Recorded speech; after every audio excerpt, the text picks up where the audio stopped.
আসসালামু আলাইকুম, সবাইকে ওয়েলকাম জানাচ্ছি আমার আজকের পর্বে আমি আপনাদের তৈরি করে দেখাবো খুবই সিম্পল এবং মজাদার পায়েস রেসিপি। আশা করছি রেসিপিটি আপনাদের কাছে ভালো লাগবে। শুরু থেকে শেষ পর্যন্ত আমাদের সাথেই থাকবেন। পায়েসের জন্য এখানে দুধ ব্যবহার করেছি 1.5 লিটার পরিমাণ। আর এখানে আমি পোলার চাউলটাকে একটু ভিজিয়ে রেখেছি 5 মিনিটের জন্য। তো চালটাকে ভালোভাবে ধুয়ে নিচ্ছি। চালটা নিয়েছি আমি 2 মুঠো পরিমাণ, পরিষ্কার করে পানি দিয়ে ধুয়ে নিব। দুধের মধ্যে এখন চালটাকে দিয়ে দিচ্ছি। চুলাটাকে জ্বালিয়ে নিয়েছি। এখন আমি চালটাকে এইভাবে দুধের সঙ্গে নেড়ে চেড়ে দিচ্ছি। আর এভাবেই করে আমি ফুটিয়ে নিব দুধের মধ্যে। আর অবশ্যই চুলার আঁচের দিকে খেয়াল রাখতে হবে। আমি মিডিয়াম টু লোয়ের মাঝামাঝি রেখেছি আর অনবরত এভাবেই নেড়ে চেড়ে দিচ্ছি।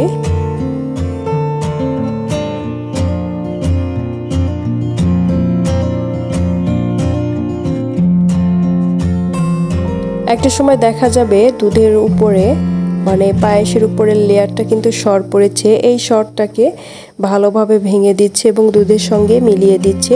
এতে করে পায়েসের টেস্টটা খুব ভালো আসে। ফুল ক্রিম দুধটা আমি ব্যবহার করেছি পায়েসের জন্য। পায়েসের চালটা সিদ্ধ হয়ে গিয়েছে, নেড়ে চেড়ে দিচ্ছি। এখন আমি এই পর্যায়ে চিনি ব্যবহার করব।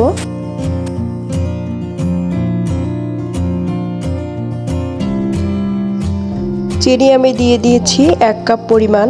মিষ্টিটার টেস্ট অনুযায়ী আপনারা কমিয়ে অথবা বাড়িয়ে দিতে পারেন। তো শুরুতে আমি 2টা এলাচ 1টা দারুচিনি দিয়েছিলাম।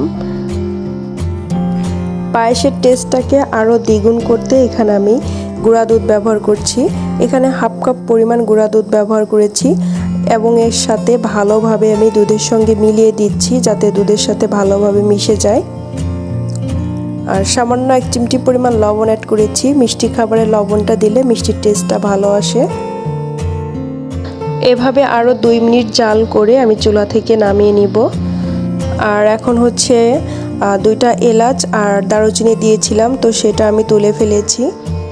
পায়েসটা আমার এই পর্যায়ে হয়ে গিয়েছে। এখন আমি চুলা থেকে নামিয়ে নিচ্ছি। খুবই মজার এবং রাজকীয় স্বাদের তৈরি হয়ে গেল পায়েস রেসিপি। পায়েস তৈরি করতে সবচেয়ে যে মেইন উপকরণটা সেটা হচ্ছে ফুল ক্রিম দুধ। ফুল ক্রিম দুধ নিলে কিন্তু পায়েসের টেস্টটা বহু গুণে বেড়ে যায়। খুবই সহজভাবে তৈরি করেছি। আশা করছি আমার আজকের রেসিপিটি আপনাদের কাছে ভালো লাগবে। ভালো লাগলে অবশ্যই আমাদের সাথেই থাকবেন। আজ এই পর্যন্তই। সবাই ভালো থাকবেন, সুস্থ থাকবেন। আল্লাহ হাফেজ।